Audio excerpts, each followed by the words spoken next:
Hello everyone, welcome to D force. मेरा नाम है Rohit. I am a licensed immigration advisor. आज का हमारा टॉपिक है यूएस स्टडी वीज़ा की इंटरव्यू।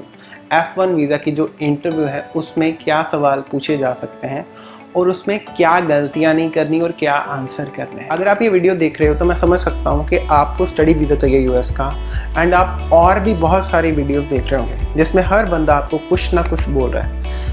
एक बात याद रखना, जो भी आप वीडियो देख रहे हो उसमें हर कोई अपना एक्सपीरियंस आपको बता रहा है और हर किसी का एक्सपीरियंस हर किसी के लिए सही नहीं हो सकता। कुछ लोग आपको बोलेंगे कि आंसर टू द पॉइंट होना चाहिए, जो भी सवाल पूछा जाए उसका छोटा सा आंसर दो, टू द पॉइंट दो, क्योंकि उसको जब वीज़ा मिला होगा उसको टू द पॉइंट पे मिल गया होगा। कुछ लोग होंगे जो बोलेंगे कि नहीं, आप टाइम लिमिट दो, अच्छे से बोलो, खुल के बात करो, कोई प्रॉब्लम नहीं है टाइम की, ठीक है। तो मैं इस इंटरव्यू में जो भी बताऊंगा अपने बहुत सारे क्लाइंट्स के साथ, जो उनके एक्सपीरियंस जो हम चेक करते हैं उन्हें इंटरव्यू के बाद, उसके बेसिस पर ये वीडियो बना रहा हूँ। तो बहुत ही हेल्पफुल रहेगी ये इन्फॉर्मेशन आपके लिए। काफ़ी सारी वीडियोस के बराबर ये एक वीडियो होगी, तो लास्ट तक जरूर देखना। सबसे पहला जो मिथ है टू द पॉइंट आंसर रखने वाला, उसका आप ये समझिए कि टू द पॉइंट जैसी कोई चीज़ नहीं है, ठीक है। कुछ चीज़ें हैं जो आप टू द पॉइंट बोल ही नहीं सकते, कुछ बातें हैं जो आप उनको समझा ही नहीं सकते टू द पॉइंट बोल के। हम जब SOP भी लिखते हैं दूसरी कंट्रीज के लिए, हम कितनी डिटेल लिखते हैं, 2-2.5 पेज की SOP लिखते हैं। तो ये ज़रूरी नहीं है कि टू द पॉइंट ही बोलना है, जल्दी जल्दी आंसर ख़त्म करना, नहीं तो रिफ्यूज़ल दे देगा। वो क्यों रिफ्यूज़ल देगा ऑफिसर, ठीक है। हाँ, अगर आप बेतुका जिसकी कोई सेंस नहीं बन रही वो ज़्यादा लंबे समय के लिए बोल रहे, वो अलग बात है। लेकिन किसी चीज़ को जस्टिफाई करने के लिए अगर आपको आंसर को खींचना भी पड़ रहा है तो ज़रूर खींचिए। ऐसा ना हो कि आप उसको बात समझा ना पाओ और वो बिना समझे आपको रिफ्यूज़ल दे, ठीक है। टू द पॉइंट भी नहीं रखना और बहुत ज़्यादा भी नहीं खींचना, बस इतना हो कि आप मैसेज कन्वे कर पाओ ऑफिसर को। This is something I am trying to explain. Second thing बड़ी इंपॉर्टेंट है, कुछ चीज़ें आपको हाईलाइट करनी होती है। कुछ सवाल, कुछ आंसर आपने माइंड में रखनी है, जो अच्छी चीज़ें हैं आपके बारे में वो आप हाईलाइट करनी ही करनी है। जैसे अगर आप किसी बहुत अच्छे कॉलेज में पढ़ने जा रहे हो, बहुत अच्छी यूनिवर्सिटी में पढ़ने जा रहे हो, उसकी रैंकिंग बड़ी अच्छी है, तो उनको रैंकिंग बताओ कि जी मैं टॉप यूनिवर्सिटी में पढ़ने जा रहा हूँ, दिस इज़ द रैंक, ठीक है। ये आप ज़रूर बताइए। दूसरा, अगर आपको कोई स्कॉलरशिप वगैरह मिली है तो उसके बारे में भी ज़रूर बताइए। अगर आप बता रहे हो स्कॉलरशिप मिली है तो उससे क्या होगा कि उसके माइंड में मैसेज जाएगा कि हाँ पढ़ने वाला बच्चा है, तभी तो यूनिवर्सिटी ने इसका सारा वेरीफाई करके पिछली हिस्ट्री पढ़ने की उसको स्कॉलरशिप दी। तो ये अच्छा इम्प्रेशन हो सकता है, तो मेक श्योर कि ये बोलिए। हो सकता है आपको पूछा ना जाए इसके बारे में, लेकिन आप बता सकते हो। कॉलेज के बारे में पूछा कि मान लो ये सवाल तो पूछेंगे Y this college, why this course, ठीक है। उस टाइम पे स्कॉलरशिप के बारे में बताओ, उस टाइम पे जो रैंकिंग है उसके बारे में बताओ। ये जो सवाल है ना, ये जनरल क्वेश्चन है, why this college, why this course, they are trying to check your research actually, ठीक है।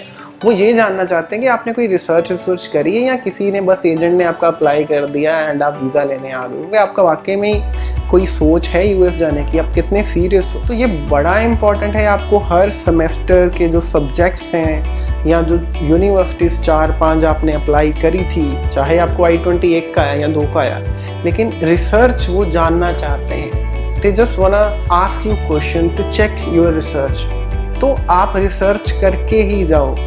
जो भी कॉलेज अप्लाई करे थे उसके अंदर जो प्रोग्राम थे, जो सब्जेक्ट्स थे, तो आपको पता होना चाहिए क्या क्या है इसके अंदर एंड कल को मुझे इसका क्या फ़ायदा होगा। ये भी आपसे पूछा जाएगा कि कल को इसकी जो कोर्स आप कंप्लीट करोगे आपकी क्या हेल्प हो। तो ये जो सवाल हैं कुछ जो मैंने अभी बोले, ये आपकी रिसर्च को चेक करने के लिए पूछे जाते हैं। तो हर किसी का कोर्स, हर किसी का डेजिग्नेशन अलग अलग होता है, तो मेक श्योर ये आप रिसर्च करके ही जाइए। अगर आप किस एक्सपीरियंस के बाद जा रहे हो, आपके पास वर्क एक्सपीरियंस है, तो आप कोर्स ऐसा चूज़ करो जो कॉम्बो बन जाए आपके वर्क एक्सपीरियंस का एंड आपके जो एजुकेशन जो आपने यूएस से लेने जाना है, ठीक है। जैसे एक एग्जांपल के साथ बताता हूँ, हमारा एक क्लाइंट है जो 12 साल का गैप है, ठीक है।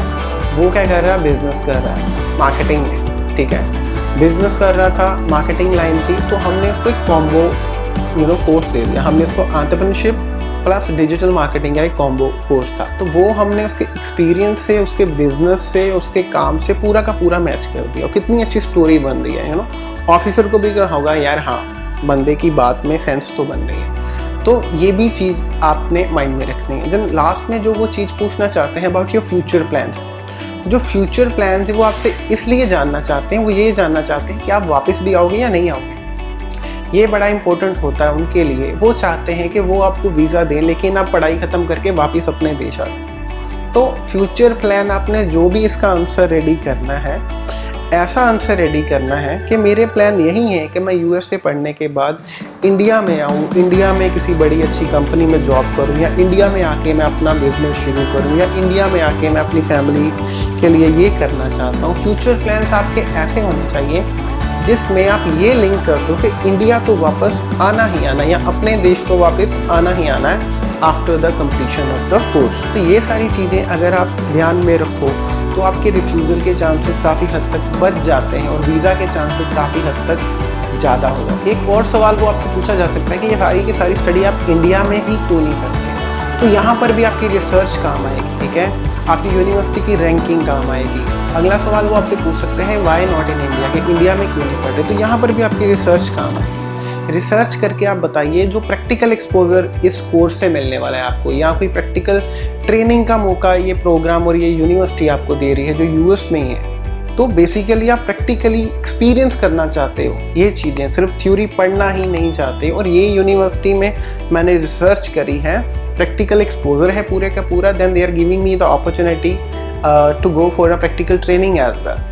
ओके, तो I will be doing everything live. तो ये सवाल भी आप ऐसे प्रिपेयर कर सकते हो। अब कुछ चीज़ें हैं जो कोविड के बाद इंटरव्यू में चेंज हुई हैं। सबसे पहली चीज़ तो ये चेंज हुई है कि वीज़ा के अप्रूवल्स बढ़ गए हैं। आजकल ज़्यादा लोगों को वीज़ा मिल रहा है, तो this is something good. Okay, then दूसरा ये है कि आजकल नंबर ऑफ़ अपॉइंटमेंट्स वो कम रखते हैं, ठीक है, कोविड की वजह से, तो उनके पास टाइम थोड़ा ज़्यादा है। तो आपके लिए ये भी अच्छी बात है।